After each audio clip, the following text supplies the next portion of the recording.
거룩하고 복된 성일 2023년도 9월 셋째 주 새벽 기도의 시간, 하나님 앞에 모든 영광 돌립니다. 또한 우리 유튜브 방송을 시청하시는 세계 만민에게도 살롬으로 인사드립니다. 오늘도 강해 설교로 계시록 3장 1절부터 3절에 있는 말씀을 봉독해 드리겠습니다. 사대 교회의 사자에게 편지하기를, 하나님의 7명과 7별을 가진 이가 가라사대, 내가 네 행위를 아노니 네가 살았다 하는 이름은 가졌으나 죽은 자로다. 너는 일깨워 그 남은 바 죽게 된 것을 굳게 하라. 내 하나님 앞에 네 행위의 온전한 것을 찾지 못하였노니, 그러므로 네가 어떻게 받았으며 어떻게 들었는지 생각하고 지켜 회개하라. 만일 깨지 아니하면 내가 도적같이 이르리니 어느 시에 네게 임할는지 네가 알지 못하리라. 아멘. 참 시간은 초계같이 지나가 벌써 이번 주, 그러니까 이 셋째 주 주말에 벌써 추워진가 봐요. 가을. 그래서 오늘 낮 예배 시간에는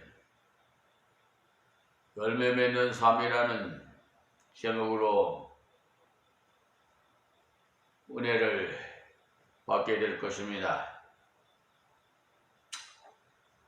오늘 이 귀한 시간에 강해 설교로 주신 말씀, 계시록 3장 1절에서 3절에 있는 말씀은 소아시아의 7교회 중에 4교회에게 주신 교훈은 2장에서 배웠어요. 이제 3장에 들어가면서 남은 3교회에게 주신 교훈을 이제 배우게 될 것입니다.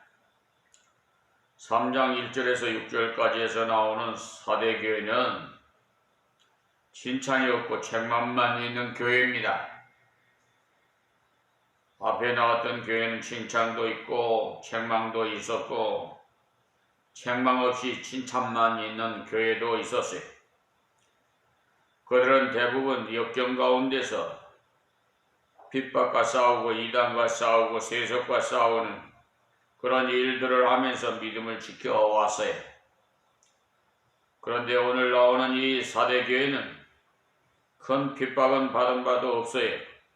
교회의 겉모습도 좋았고 모여서 예배드리는 사람의 숫자도 상당했어요. 여전 한국교회 대형교회 모습인 것 같아요. 그러나 실상은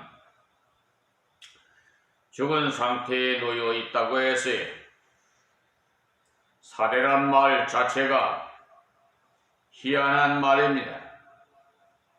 사대란 말은요, 자라는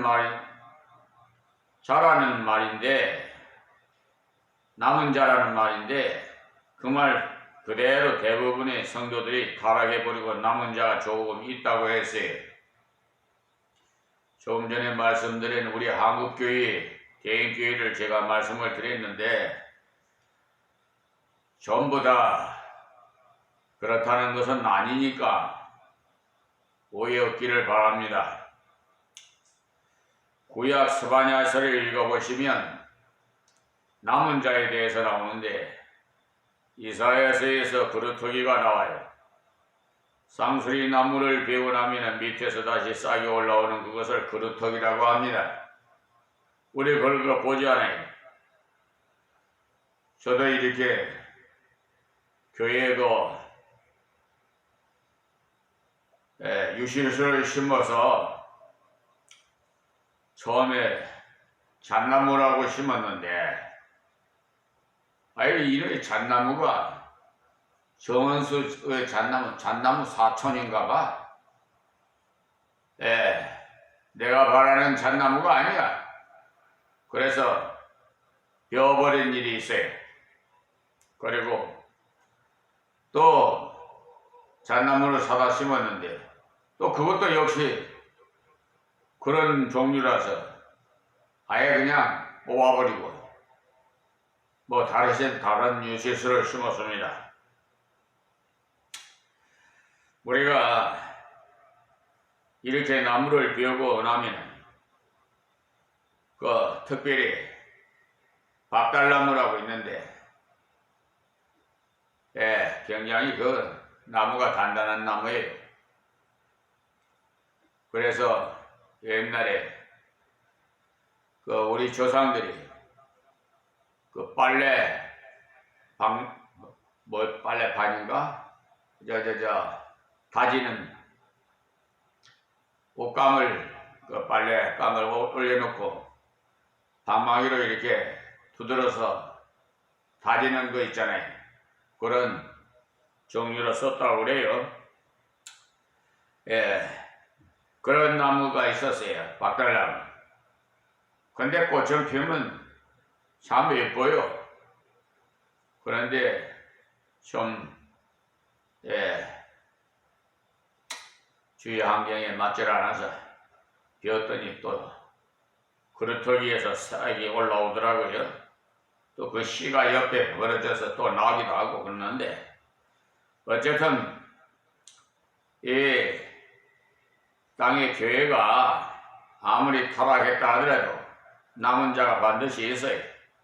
씨앗이 있다는 말이, 예수님께서 말씀하시기를 하늘의 밀알이 땅에 떨어져 썩으면 많은 열매를 맺고 그대로 있으면 아무 열매도 맺지 못한다고 했어요. 그렇기 때문에 내적 부패를 경고한 사대교회에게 주신 교훈은 지금 현대에 속한 우리들 교회에 가장 적합한 말씀이 아니겠나, 이렇게 이 비천한 종은 생각합니다. 왜냐하면 지금은 큰 핍박이 없어요. 자유를 마음껏 누리면서 풍요를 누리고 있어요. 또 영생의 복, 내세 이런 복보다는 땅의 복을 많이 설파하고 있어요. 지금 한국교회의 숫자가 많이 불었고 또 선교 단체의 숫자도 많이 불었습니다만은, 지난 콜레라 전염병으로 인해서 이후에는 많은 심체로 교인들이 교세가 많이 약해졌다는 거예요. 지금 굉장히 많은 숫자가 적어진 것은 다 하나님의 그 뜻이 있어요. 죽쟁이 같은 거는 다 가려내고 알고 보면 하나님께서 저 천국 곳간에 열라고 그러십니다. 그러니까 우리 교회를 봐도 제가 체감을 느낍니다. 전체적으로 볼 때 발전되어 가고 있는가 돌아보지 않을 수가 없어요. 그러나 사대교회에게 주신 경고의 말씀이 바로 우리 교회가 받아야 할 말씀이고, 내가 받아야 할 말씀이라는 것을 알고 정신을 차리고 귀담아 들어주시기 바랍니다. 사대는 두아디아의 동남쪽 50km에 떨어진 곳에 있고, 그 당시에 리디아입니다. 리디아라는 조그마한 나라의 수도였어요. 그리고 교통이 아주 편리한데, 서마나 빌라델비아, 에베소 등으로 통하는 큰 도로가 5개가 있습니다. 그 근방에는 옥토가 있고 약물을 생산하는 곳도 있고 무역이 발달되고 염색공업이 발달돼서 아주 부유한 도시였어요. 그 당시 소아시아에서 가장 사치한 도시였어요. 그러니까 이 편지를 보내기 훨씬 전부터 이 도시는 타락된 도시였어요. 하나님 없이 돈이 많아지면요 인간이 썩어요. 소돔과 고모라가 그러했잖아요. 소돔 고모라가 얼마나 살기 좋았던지 여호와의 동산 같았다고 했어요. 물이 좋았고 들이 좋았고 그래서 마치 에덴 동산처럼 좋았다고 했어요. 그러나 얼마나 풍요로운 도시였나를 알 수가 있지요. 소돔 고모라에 소금이 많았는데 하나님의 저주를 받은 후부터는 많은 것이 아니라 그 전에도 소금이 많이 있었어요. 그런데 고대의 소금이 화폐와 마찬가지여서 아주 중요했습니다. 학자들이 책을 읽고 정말 그럴까 약간 의심스러웠는데 실제로 사해를 가보고 그 사실을 알아서 사해에는 물론 소금투성이었지만 사해 근처의 어느 산은 소금산입니다. 그 사실을 우연히 알았는데 여행단을 통해 갔다면 그런 곳은 가볼 수 있었겠지만 우리끼리 갔기 때문에 동굴이 많으니까 가보자 하다가 갔더니 약간 그런 소금 동굴이란 소금으로 되어 있는 것을 보고 온 사람들이 있어요. 고대에는 이 소금이 굉장한 위력이 있었어요. 소돔 고모라는 돈이 많고 풍성하게 살기가 좋고 기후가 좋고 다 좋았어요. 그런데 하나님을 모시지 않으니까 그만 불구덩이가 되고 말았지요. 사대도 마찬가지고 지금 우리도 마찬가지. 지금은 옛날보다 살기가 얼마나 좋아졌는지 선진국 문턱에 올라와가지고 통일도 곧 될 것이고 세계도 평화시대가 되어질 것이라고 합니다만은 여러분 지금 나라 돌아가는 거 세계적으로 돌아가는 거 보시면 그런 생각이 아주 멀어질 것 같습니다. 이 땅에는 진정한 평화가 없어요. 하나님 만나지 않고는 결코 평화가 없어요. 이북의 김정은이는 러시아의 putin 대통령하고 무슨 만나가지고 자꾸매 인공위성 또 작전 무슨 전투기 공장 등등 무기고 이런 걸 기술을 다 이제 북한에다가 전해줄 모양이에요. 그리고 그 대가로 탄약을 무기를 또 서로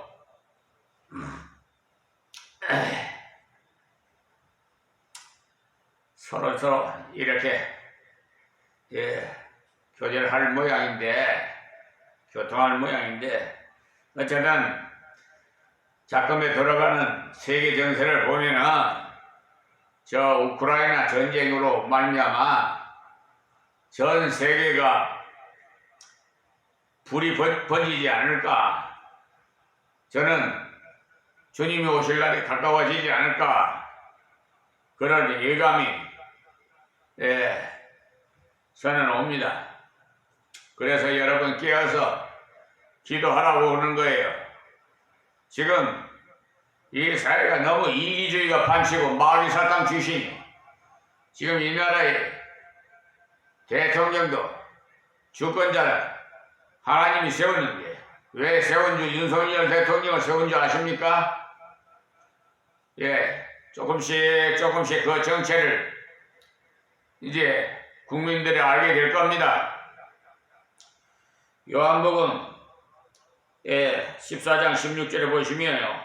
내가 아버지께 구하겠으니 그가 또 다른 보혜사를 너희에게 주사 영원토록 너희에게 함께 있게 하시리라 했는데 보혜사란 말은 보호하시며 은혜를 베푸시는 분, 능력을 베푸시는 분임을 말합니다. 그런데 예수님이 바로 보혜사예요. 우리를 보호하시고 인도하시고 지켜주시고 도우시는 분이. 그렇지만 예수님은 육체를 입고 오셨다가 성천에 가셨어요. 지금 우리가 예수님을 믿으니까 예수님은 육체로 우리와 함께 하시지 않습니다. 그러나 성령으로 함께 하시. 그래서 다른 보혜사라고 표현한 것이 예수님께서 보혜사신데 성천하에서 하나님 우편에 계시니까 다른 보혜사 곧 성령을 보내주셨고 성령께서 우리와 영원토록 함께 하시. 여러분이 예수 그리스도를 참으로 믿으셨다면 여러분 마음속에 성령께서 계셔서 영원토록 떠나지 않습니다. 영이시기 때문에 눈으로는 볼 수 없고 손으로 만질 수도 없어서 감각적으로는 몰라요. 그러나 성령님께서 분명히 함께 하시. 26절에도 보시면 보혜사 곧 아버지께서 내 이름으로 보내실 성령 그가 너희에게 모든 것을 가르치시고 내가 너희에게 말한 모든 것을 생각나게 하시리라 하시. 때문에 누구라도 성경을 읽을 수 있어요. 목사가 아니라도 얼마든지 읽고 깨달을 수가 있습니다. 오히려 평신도가요 큰 일을 할 수가 있어요. 목사가 오히려 평신도 어린이들한테 은혜 받을 때가 있어요.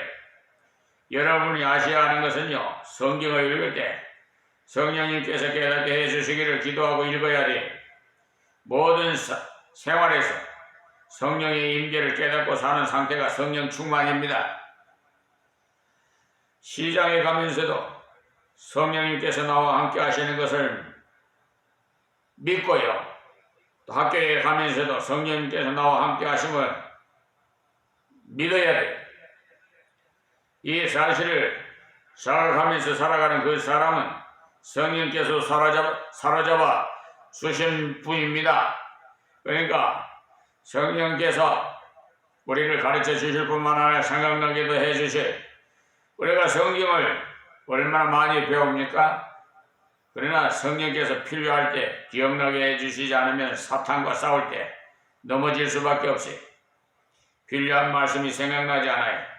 하나님께서 우리에게 성령을 주셔서 가르치시고 생각나게 해주시. 이 성령님을 늘 모시고 산다는 사실을 자각하면 요한복음 14장 27절에 말씀하신 것 같이 평안을 너희에게 끼치노니 곧 나의 평안을 너희에게 주느라. 내가 너희에게 주는 것은 세상에 주는 것 같지 아니라 너희는 마음에 근심도 말고 두려워하지도 말라 하시오. 왜냐하면 전능하신 성령님께서 함께 하시기 때문에 은혜의 성령이 함께 하시고 사랑의 성령님께서 같이 하시고 가르치시고 인도하시고 기억나게도 하시니 무엇이 들어왔습니까? 그래서 제가 항상 그러지 하나님 외에는 돌아온 자 한 사람도 없다고. 이 세상에 돌아온 사람 한 사람도 없어요. 여러분이 있을는지 모르겠지만 저는 없어요.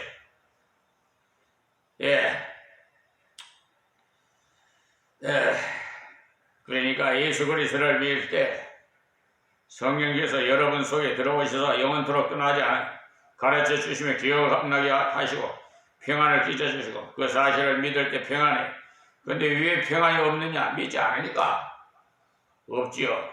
사대교회가 영적으로는 죽은 상태에 있어서 겉모양은 괜찮지만 아주 능력이 없어서요. 그렇다고 완전히 망했다는 뜻은 아닙니다. 일깨워서 회개하면 다시 희망이 있기 때문에 회개를 촉구하는 것 아닙니까? 예수님께서 7영을 가지셨다는 것은 주님께서 성령을 너희에게 보내야 한다는 것을 말씀한 거예요. 7별을 가진 이가 가라사대에 하지. 7별이라는 게 7교회의 사자들이라고 앞에서 말씀드렸지 않습니까? 그러니까 주님께서는 성령의 능력을 가지고 계실 뿐만 아니라 교회에 필요한 일꾼들을 가지고 계신다는 사실. 아무리 타락된 교회라도 주님께서 7을 가지시고 계세요. 일꾼을. 아무리 타락한 교회라 할지라도 주님께서 복음을 위해서 일할 일꾼을 가지고 계신다 이 말씀에 여러분들이 바르게 걸어가면 바른 일꾼을 만나게 하세요. 여러분들이 적당하게 살면 적당한 일꾼을 만나요. 여러분이 타협주의로 나가면 타협주의 일꾼을 만나게 돼요. 그 교회의 성격에 따라서 그 교회의 사역자도 비슷해져요. 닮아가요. 예수님께서 7영도 가지시고 7별도 가지셨다고 했는데 주님께서 우리를 붙잡고 계시고 주님의 교회를 붙잡고 계세요. 내가 네 행위를 아노니 네가 살았다 하는 이름을 가졌으나 죽은 자로다. 그러니까 칭찬도 격려도 없이 책망하시. 살기도 좋고 여러 가지 여건이 다 좋았습니다만 네가 살았다는 이름을 가져서는 죽은 자로다. 아무리 너희들이 아주 그냥 신바람 나게 이렇게 뭐라고 그러나 세상 말로 너희들 뜻대로 하지만은 하나님께서는 가소롭게 생각하고 계세요. 어떻게 사는 것이 죽은 행위냐? 하나님 없이 사는 것이 죽은 행위. 돈을 벌 때 하나님 모시고 벌면 살아는 행위라고 생각하시고, 공부도 해도 하나님 모시고 하면 살아는 행위요. 농사를 지어도 하나님 모시고 지으면 살았다는 행위예요. 여기서 살았다는 말은 영적인 것을 말해요. 그래서 제가 계속해서 강조해 드린 것이 생활 속에서 말씀을 펴라는 거예요. 생활 속에서도 기도하자는 거예요. 생활 속에서도 신앙을 고백하자는 거예요. 왜냐하면 살아있는 행위를 하기 위해서는 주님과 동행함을 드러내기 위해서 성경은 분명히 말씀하시기를 행함이 없는 믿음은 그 자체가 죽은 거라고. 구원은 믿음으로 받습니다만 행함이 따르지 않은 믿음은 진정 구원받은 믿음인지 의심스럽다는 말이에요. 하나님께서 아브라함께 이삭을 바치라고 했을 때 아브라함은 믿음으로 이삭을 바쳤지. 믿음이 행위를 만들어내는 겁니다. 여러분 보시기에 어떤 사람은 성질이 별로 좋지 못하다, 어떤 사람은 행동이 별로 좋지 못하다 싶습니까? 그 사람이 예수 믿고 있습니까? 그렇다면 그 행동이 변화되어야 합니다. 예수 믿는 하면서도 전혀 변하지 않는다면 그 믿음은 옳은 믿음이 아니에요. 그 사람은 믿음은 참 좋은데 성질이 더러워. 그렇다면 그 사람은 믿음이 잘못된 거예요. 성격을 성령으로 지배할 수 있는 믿음이 아니면 옳은 믿음이 아닙니다. 습관을 믿음으로 지배하지 못한다면 그 믿음 옳은 믿음 아니에요. 나는 원래 성격이 나빠서 나무 밑에서 일을 못해. 그 성질을 못 고치면 사회생활 못해. 우리 집 아이는 죽어도 나무 밑에서 일 못할 성질이라. 그렇다면 폐에서라도 그 성질을 고쳐야 돼. 요즘은 폐면 아동학대라 하니까 조심하세요. 어쨌든지 하나님 앞에서 성질을 고치도록 기도하고 노력해야 되지. 원래 그렇기 때문에 도저히 못 고친다는 것은 안 돼요. 사실 아담의 후손이기 때문에 다 성질이 못됐어요. 표현을 좀 더 심하게 하고 덜한 그 차이뿐 다 못되어 먹었어요. 성령께서 지배하시면 그 성질이 변해. 그래서 성령의 열매는 사랑과 희락과 화평과 쭉 나오죠. 성령의 열매를 맺으면 마음이 그렇게 변한다네. 마음이 행동을 지배하고 말을 지배해요. 심령이 변하면 마음이 변하고 행동이 변하고 변화해야 변해야지. 전혀 변하지 않는다면 그 잘못된 거예요. 그 사람이 원래 성질이 더러운 사람인데 성질 더러운 것을 당연한 것으로 아는데 아주 잘못된 생각을 하고 있어요. 그 행위를 안 오니 그러니 하나님 속지 않습니다. 여러분들이 아무리 기도를 해도 믿음으로 하지 않는 기도는 결코 들으시지 않아요. 하나님은 존재하시기 때문에 안 믿는다는 것을 다 아시기 때문에 속지 않습니다. 믿음으로 기도하는 척하면서 실제로 믿지 않으면 들으시지 않아요. 왜냐하면 아시기 때문에 속지 않으세요. 하는 흉내만 내면 들어주시겠지. 하나님 어떻게 그렇게 보십니까? 하나님은 진심으로 마음을 쏟아서 기도하는, 진심으로 아버지 뜻대로 살고자 기도하는 그 사람의 기도를 응답하시. 하나님은 속지 않으시기 때문에 하나님께서 우리 속을 다 알고 계시 전능자이시기 때문에 전능하신 분이시기 때문에 속속이 들어와 다 알고 보고 계시. 권사다, 집사다, 장로다, 목사다 이름은 거창합니다만 그 이름에 합당한 믿음이 삶이 없다면 그것은 바로 죽은 모습이에요. 사례비유가 위행적인 좋은 모습을 가지고 있었습니다만 진정한 행위가 없었다는, 우리 모든 행위가 궁극적으로 주 예수의 복음을 그는 증거와 관계됩니다. 우리가 바로 바른 자세로 행하면서 말씀을 나누면서 전도가 되어지 증인이 되어라고 하시지 않고 되라고 했어요. 사람 닦는 업무가 되게 하시겠노라고 하셨지 되라고 하시지 않았어요. 네가 나를 따라오면 너는 사람 낳는 어부가 되게 하겠다. 예수님께서 되게 하시고 나는 예수님을 따라가면 되는 거예요. 아주 쉽잖아요. 왜 예수 앞서서 가려고 그래요? 예? 그런 자들이 있어요. 예? 흔히들 자기 쥐꼬리만한 그런 지혜로 가지고 자기가 먼저 예수님한테 물어보지도 않고 예수님 앞서서 가가지고 교회 성축하는데도 은행에서 웅자 받아가지고 교회 성축하고는 아이 세상에 교인들에게 저 건축 헌금이나 뭐야 물질 헌금이나 계속해서 강조하니까 아이 무거운 짐 벗으려고 왔는데 오히려 따블로 무거운 짐을 지고 가게 하니 누가 교회 나오려고 하겠지. 그래 결국은 그런 교회들은 다 경매장으로 나가잖아요. 하나님 영광 가리고. 주님은 염려하시지 않았습니다. 여호도 집이 있고 공중 나는 새도 깃들일 곳이 있었지만 주님은 머리 둘 곳이 없으나 염려하지 않았어요. 저 역시도 머리 둘 곳이 없어서 저 오살리 파주 기도원에 굴속에 들어가서 15개월 동안 생활했어도 얼마나 감사하고 또 할 일 다 하고 하셨어요. 주일마다 교인들을 다 모시고 광야 예배 15개월 드렸어요. 그랬더니 하나님께서 이 아름다운 예배당을 성축해 주셨잖아요. 기적 같은 은혜를 베풀어 주셨어요. 누구의 외부의 도움도 없이 우리 행위를 고칩시다. 염려하는 것을 버리고 염려하는 것을 불신이에요. 염려하는 것은 죄가 아니지 싶습니까? 큰 죄예요. 죄 중에 악질적인 죄. 왜냐하면 증거를 무너뜨리기 때문에. 예수 믿으러 하면서 늘 걱정 염려해봐요. 무슨 증거가 되겠어요? 염려 걱정 속에 살고 있는 그 사람 보고는 예수를 안 믿어요.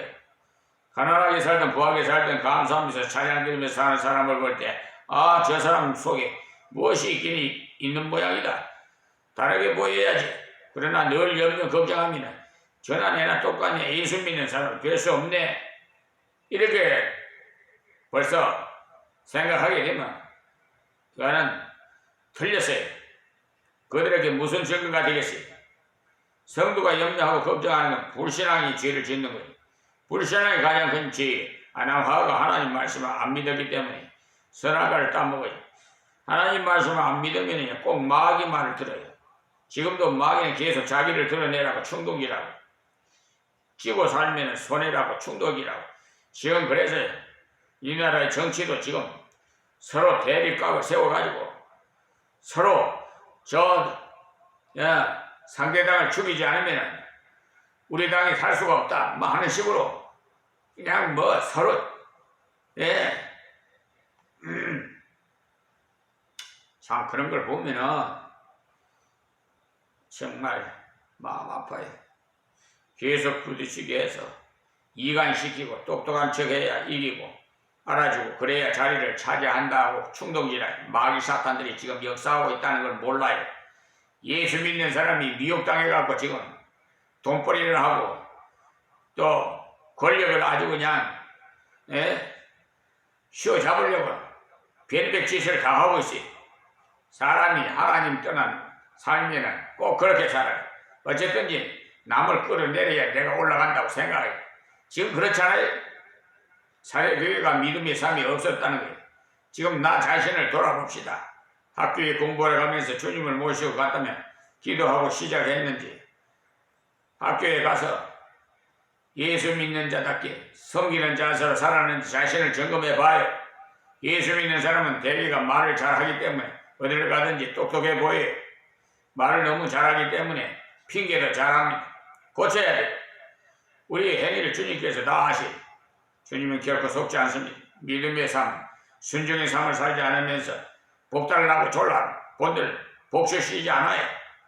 복을 주면 오히려 버리는데 어떻게 줍니까? 증거가 되지 못하는데 어떻게 줘요? 우리의 모든 삶을 증거와 관계가 됩니다. 자, 그 다음 2절 말씀에 너는 일깨워 그 남은 바 죽게 된 것을 굳게 하라. 죽게 된 것을 살리기 위해서는 일깨워야 돼. 그래서 계속 깜짝 놀라서 일깨우라는 거예요. 그러니까 아직까지 순종하는 부분도 좀 있고 잘못된 부분이 대부분이기 때문에 남은 바 죽게 된 것을이라고 했는데 우리가 신자인지 불신자인지 구별이 안 되도록 살고 있습니까? 즉시 깨닫고 행위를 고치세요. 하나님의 말씀을 따라 구원 생활을 곱게 하라는 거예요. 고린도 교회도 이래야지. 고린도전서 3장 1절에 보면요. 형제들아 내가 신령한 자들을 대함과 같이 너희에게 말할 수 없어서 육신에 속한 자 곧 그리스도 안에서 어린 아이들이 대함과 같이 하노라 그랬어요. 신령한 자라는 것은 성령으로 행하는 사람이고 육신에 속한 사람은요 어린 아이와 같은 자라고 했어요. 어떻게 사는 것이 어린 아이인지 봅시다. 자, 고린도전서 3장 3절이에요. 어떻게 너희가 아직도 육신에 속한 자로다. 너희 가운데 시기와 분쟁이 있으니 어찌 육신에 속하여 사람을 따라 행함이 아니리요. 그랬어요. 그러니까 성령의 은혜를 입지 못하고 기도하지 아니하니까 신앙이 자라지 못해서 시기하고 분쟁하는. 근데 문제를 일으키는 사람 자신은 모르고 있어요.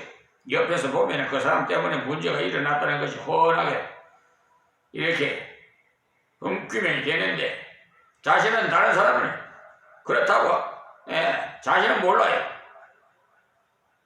육신의 속에서 믿음이 자라지 못한 그리스도인은 문제만 일으킵니다. 믿음이 자라되면 반드시 말씀과 기도와 순종이 있어야 돼요. 순종 중에 가장 중요한 순종이 그리스도를 전도하는 거예요. 전도를 했는데 믿었다 안 믿었다는 건 문제가 아닙니다. 아무리 전도를 해도 하나님께서 택하신 백성이 아니면 안 믿어요. 하나님께서 그 사람이 마음을 열어주시지 않으면 안 믿습니다. 우리가 해야 될 일은 증거만 하면 돼요. 믿든지 안 믿든지 전하면 돼요. 그냥 여러분이 직장에서 성경을 펴고 읽고 있으면 마음이 갈급한 사람 만날 수 있어요. 문제가 생겨서 어려운 중에 있을 때 그때 점심시간에 아무 것이나 성경을 읽고 있었는데 아무 것이가 그런데 이럴 경우 어떻게 해야 되는지 물어보자. 이렇게 하면서 생각을 하게 돼요. 그래서 가까이 다가오지요. 금방 다가오는 것이 아니고 시간이 지나야 돼요.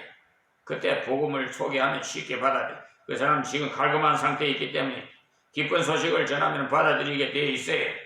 우리의 삶을 전체로 그리스도를 나타내 자랑스럽게 나타내 천국 백성 되는 것이 지옥 백성 되는 것보다 얼마나 자랑스러운지 하나님 자식 되는 것이 마귀 자식 되는 것보다 얼마나 자랑스러운지 그래서 잘못된 행위 중에서도 남은 부분이 있으니까 일깨워 고쳐 나가라고 하죠. 그러니 자신의 부족을 깨닫는 때는 소망이 있는 겁니다.